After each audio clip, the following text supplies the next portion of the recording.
Hello friend, સ્વાગત છે તમારા સૌનું મારી મનુસ કિચન યુટ્યુબ ચેનલમાં. આજે પંજાબી શાક કયું બનાવીશું? Yes, idea. આજે આપણે બનાવીશું કાજુ પનીર મસાલાનું શાક. કેવી રીતે બનાવવું? તો ચાલો શીખીએ હવે.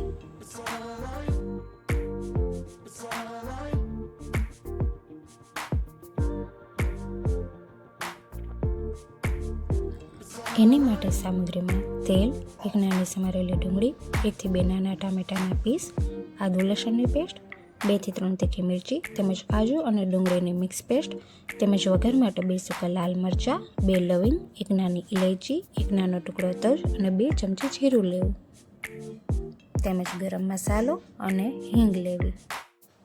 ત્યારબાદ એક નોનસ્ટિક પેન લેવું, તેમાં તેલ ગરમ કરવા મૂકવું. તેલ ગરમ થઈ ગયા બાદ તેમાં તમાલપત્ર, 2 સૂકા લાલ મરચાં, તજ, ઇલાયચી, લવિંગ અને જીરું મૂકી સાતળવું. ત્યારબાદ તેમાં ઝીણી સમારેલી ડુંગળી નાખી તેને બરાબર સાતળવી. જ્યાં સુધી ગોલ્ડન બ્રાઉન કલર થાય ત્યાં સુધી બરાબર ડુંગળીને ચડવા દેવી.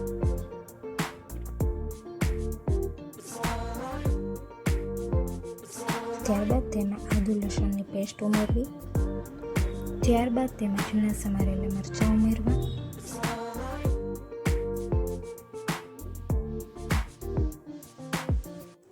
ત્યારબાદ તેમાં ઝીણા સુધારેલા ટામેટાં ઉમેરવા. મેં અહીંયા કાજુ અને ડુંગળીને પાણીમાં બાફી લીધું. ત્યારબાદ તેને મિક્સરમાં ક્રશ કરી એની પેસ્ટ બનાવીને વઘારમાં ઉમેરી તેને પણ બરાબર ચડવા દેવી. ત્યારબાદ તેમાં સ્વાદ અનુસાર 1 ચમચી મીઠું, હળદર તેમજ લાલ મસાલો ઉમેરીને સારી રીતે હલાવીને ગ્રેવી તેમજ મસાલાને સારી રીતે ચડવા દેવા. ત્યારબાદ તેમાં 2 ચમચી ગરમ મસાલો અને હિંગ ઉમેરી સારી રીતે મિક્સ કરો. તમે જોઈ શકો છો ગ્રેવી એકદમ સરસ બની ગઈ છે. તેમાં 1 ગ્લાસ પાણી ઉમેરી ઢાંકણ ઢાંકીને સારી રીતે ગ્રેવીને ચડવા દો.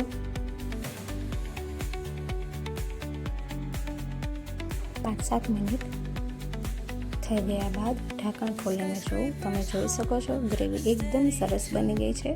તેની અંદર કસૂરી મેથી ઉમેરો અને ધાણા જીરું ઉમેરીને સારી રીતે મિક્સ કરો, જેથી કસૂરી મેથી ઉમેરવાથી તેની સુગંધ અને સ્વાદ એકદમ સરસ આવશે.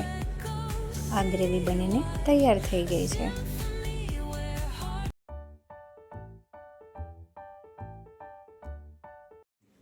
ત્યારબાદ લાસ્ટમાં કોથમીર ઉમેરી તેને સારી રીતે મિક્સ કરો.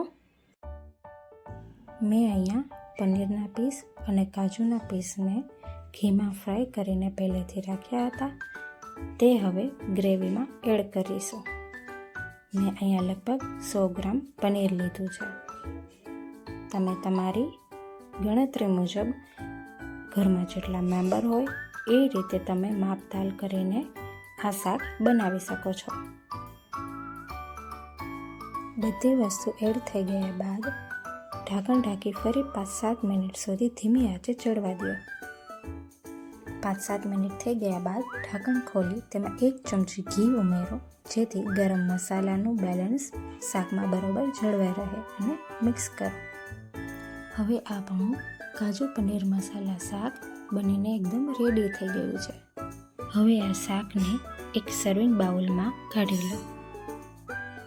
સર્વિંગ બાઉલમાં કાઢ્યા બાદ ઉપરથી કોથમીર અને પનીરના પીસ તેમજ કાજુ ઉમેરી તેને સારી રીતે ગાર્નિશ કરો.